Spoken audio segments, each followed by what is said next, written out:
అస్సలాముఅలైకుం వరహమతుల్లాహి వబర్కాతుహు. రంజాన్ నెలలో ప్రతి ముస్లిం తప్పనిసరిగా ఇవ్వాల్సిన ఒక ముఖ్యమైన దానం, అది ఫిత్రా. చాలా మందికి ఒక ప్రశ్న ఉంటుంది, ఫిత్రా అంటే ఏమిటి, ఎందుకు ఇవ్వాలి, ఎవరికి ఇవ్వాలి? ఈ రోజు మనం ఈ విషయాన్ని హదీస్ ఆధారంగా తెలుసుకుందాం.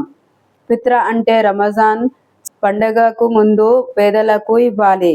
ఇది ఇవ్వడం వల్ల పేదవాళ్ళు కూడా పండుగ ఆనందం పొందుతారు.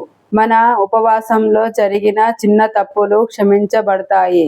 సల్లల్లాహు అలైహి వసల్లం వారు ఇలా ప్రవచించారు, ఉపవాసం ఉన్న వ్యక్తి చేసిన చిన్న తప్పులను పవిత్రం చేయడానికి మరియు పేదవారికి ఆహారం అందించడానికి ఫిత్రా విధిగా చేయబడింది. ఫిత్రా ఎందుకు ఇవ్వాలి? ఫిత్రా ఇవ్వడానికి 3 ప్రధాన కారణాలు ఉన్నాయి. ఉపవాసం పవిత్రం కావడానికి. మనము రంజాన్లో ఉపవాసం ఉన్నప్పుడు కొన్నిసార్లు తెలియక తప్పుడు మాటలు, కోపం వల్ల చిన్న తప్పులు జరుగుతాయి. ఫిత్రా వాటిని శుద్ధి చేస్తుంది.